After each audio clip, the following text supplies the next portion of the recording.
take a look at all the different applications that we've used at Einstein.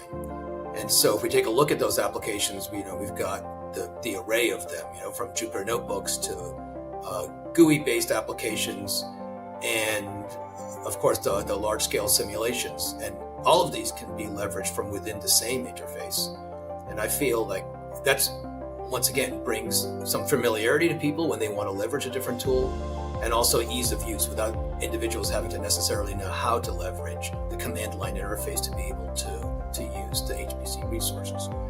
So what we've done is really taken and once again abstract out what's behind the